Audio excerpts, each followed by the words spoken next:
Bonsoir à toutes, bonsoir à tous et bonsoir Éléonore Saint-Aignan. Bonsoir. On est ravis de vous avoir. Je vais commencer par 3 questions si vous le voulez bien. Si vous étiez un endroit sur la Terre, ce serait où?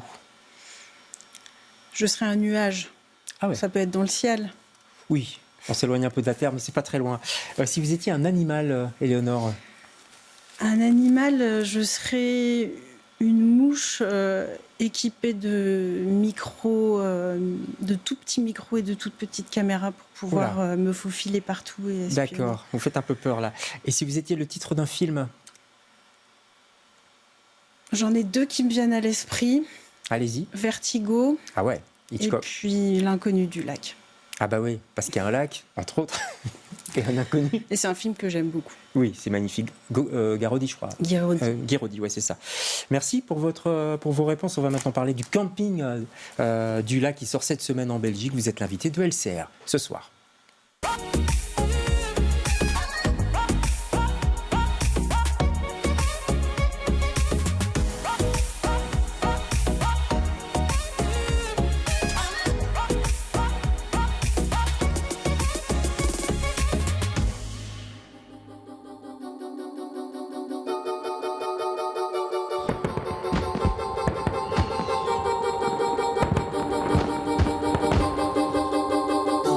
Il m'est arrivé un drôle de truc que je voudrais vous raconter. J'ai pété une durite, c'est ça? Non, c'est le joint de culasse. C'est lui qui fuit, là. Voilà, c'est comme ça que je suis arrivée au camping du lac. Ils étaient une dizaine qui vivaient là à l'année.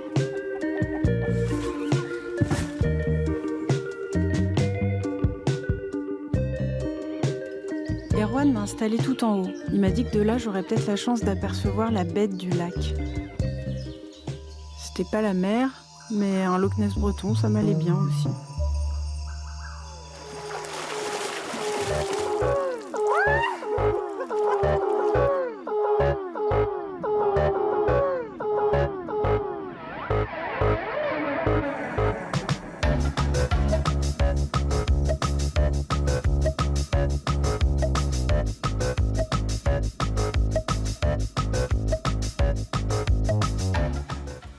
Voilà, camping du lac sur les écrans à partir de demain. Alors quand je dis les écrans à Bruxelles, notez bien, parce qu'il faut voir ce film, s'il vous plaît. C'est aux Galeries, au cinéma Galerie, donc dans le centre-ville. Et puis pour les Liégeois qui nous écoutent, s'il y en a, il y en a au moins un, j'imagine. C'est au Grignou, 2 bonnes salles.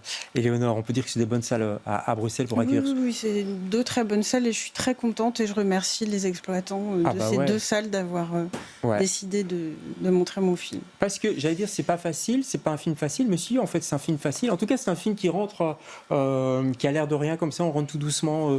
On vous suit d'ailleurs dans ce film. On est un peu sur un mode mineur et petit à petit, il va se gonfler, il va prendre plein de sens, plein de mystères autour d'une croyance autour de cet endroit, autour des gens. On va parler aussi des gens, il y a un côté social aussi.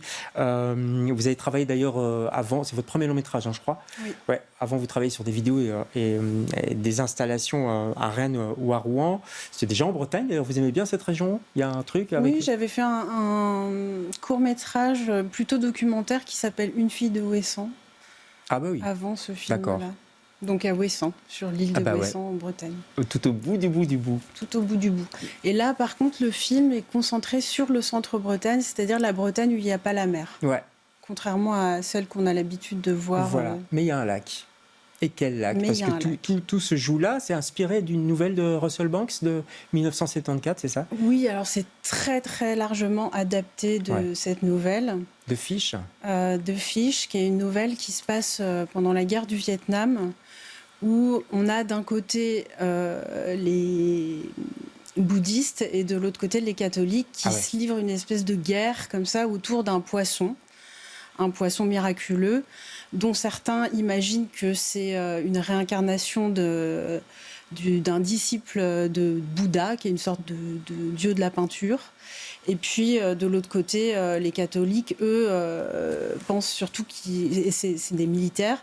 Et en fait, eux, ce qu'ils veulent, c'est se débarrasser à tout prix de ce poisson qui amène de plus en plus de catholiques, de bouddhistes et de pèlerins sur le territoire. Donc ça crée de la tension. En tout cas, ça parle aussi de croyance parce que effectivement, les gens croient que ce gros poisson est là. Alors est-ce qu'il est là, est-ce qu'il n'est pas là? Ça, il faut voir le film évidemment, on ne va pas tout dévoiler. Il y en a qui croient que c'est un poisson est bon. Il y en a d'autres qui croient que ce poisson est plutôt un monstre.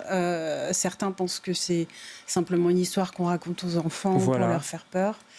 Et chacun a un petit peu son avis sur la question. De Saint-Corentin, il faut voir le film, puisque il y avait quelqu'un qui aimait les poissons, mais pas pour les manger, au contraire, pour les faire survivre. On va regarder une première photo du film. Oui. Les gens vont la reconnaître tout de suite, puisque c'est vous, tout simplement. Vous vous mettez en scène dans cette... Voilà, la photo, vous vous mettez en scène dans le film, dès le début d'ailleurs. Vous explorez, on voit ce camping, on rentre dans ce camping avec vous. Vous prenez même du son, etc. Pourquoi ce choix d'ailleurs ? Alors, je prends pas du son, j'écoute. En fait, j'ai un appareil d'ornithologie pour écouter les oiseaux. Et au lieu d'écouter les oiseaux, en fait, je m'oriente un petit peu plus vers les caravanes et j'essaye d'espionner et d'écouter ce que les humains se racontent. Ouais. Mais pourquoi le choix de vous mettre en scène? Et puis, je signale que c'est l'image, mais c'est aussi du son, parce que vous êtes la voix off, vous faites la voix off, c'est votre voix d'ailleurs. Oui, alors ça c'est avant tout c'est pour une raison économique, c'est-à-dire que c'est un film qui a été produit en Belgique, c'est une production légère. Ouais.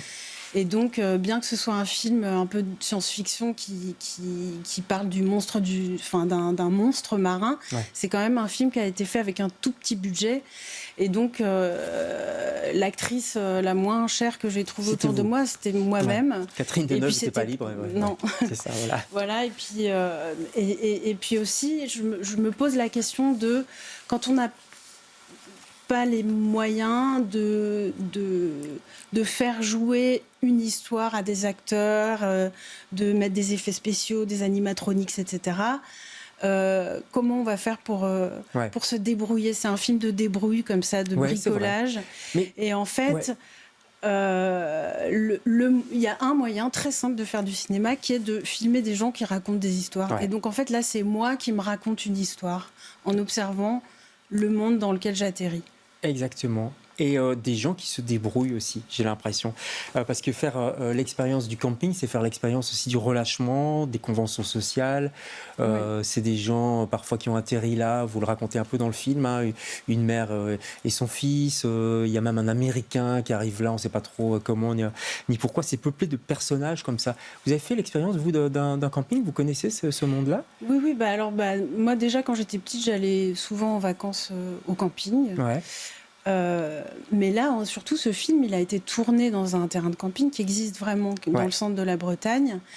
Et il y a quelques acteurs, mais il y a surtout des gens qui vivent là-bas. C'est ça. Et ce sont des gens qui vivent là-bas à l'année. C'est pas des gens qui sont là-bas en vacances, quoi. C'est des gens qui, pour des raisons X ou Y, ont décidé d'habiter dans des caravanes plutôt que d'habiter dans des maisons.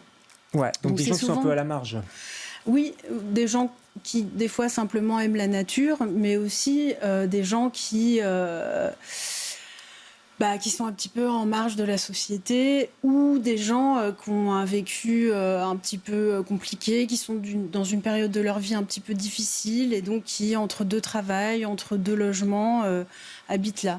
Ouais. Et en fait, ces gens se retrouvent, alors qu'ils se sont un peu coupés du monde pour vivre dans ce camping, finalement ils se retrouvent à vivre les uns avec les autres, et puis ils recréent une sorte de famille, parce qu'en fait ils créent un système de troc. Oui, ils s'entraident entre eux. Ils s'entraident. Ouais. Parce qu'ils n'ont pas beaucoup d'argent, mais aussi parce que c'est loin de tout. Ouais. Hein.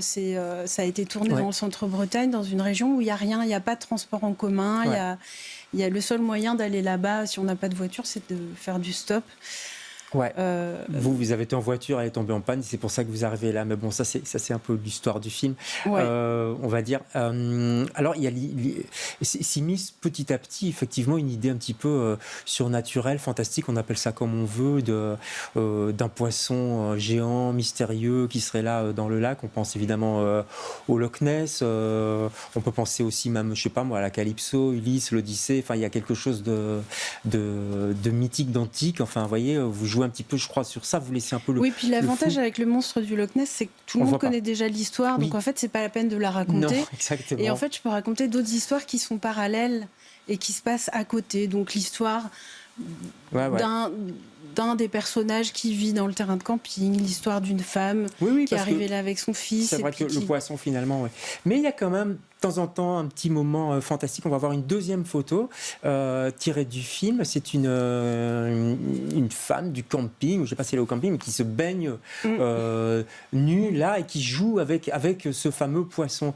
Moi, ça m'a fait un peu penser à La Vouivre, enfin, vous voyez, des ambiances un peu mystérieuses comme ça. Vous vouliez aussi mettre une petite touche de fantastique, notamment avec cette femme. C'est-à-dire que cette femme, dans la vie, elle est vénézuélienne. Ouais. Et au Venezuela, il y a des histoires de dauphins comme ça qui sont en fait... qui la nuit se réveillent et puis qui vont séduire des jeunes femmes et puis qui retournent dans le lac. C'est Sofia Rodriguez, la comédienne. Sofia Rodriguez, alors en fait c'est une des seules actrices que j'ai amenée au camping et qui vient de Bruxelles et en fait c'est ma voisine. D'accord, on la salue si elle regarde cette émission. J'espère qu'elle regarde. Moi, je voudrais qu'on regarde là, qu'on voit l'affiche d'un film de Thomas Salvador que j'aime beaucoup, que je vous conseille, c'est Vincent n'a pas d'écailles, parce qu'on est un peu sur le même registre, même si c'est un peu différent, mais c'est cette espèce de traitement de choses fantastiques. De réalisme magique. Ouais, du réalisme magique. C'est très très beau, je trouve. Et tous les deux, vous faites ça très très bien. J'imagine que dans l'écriture déjà, ça se prépare à l'avance, quoi. Ce poisson, il y a des... On va pas tout dévoiler, mais voilà, il y a une présence physique aussi. Oui, après, Thomas Salvador, si je dis pas de bêtises, il n'est pas du tout dans l'artifice. C'est des moyens très simples. Oui, mais même chose, peu de moyens. Ouais. Et moi, je viens des arts plastiques. Oui, et en fait, ce qu'il faut savoir, c'est que je fais de la sculpture. Oui. Et que pour ce film, j'ai réalisé une sculpture. Ouais. Voilà. On peut pas. C'est marrant parce qu'on peut pas trop dévoiler. Hein. Il faut aller voir. Il faut aller voir le film. Faut pas spoiler non plus. Pour comprendre. Et cette sculpture, on peut peut-être la retrouver d'ailleurs dans des expos, mais ça, on vous suivra sur votre site.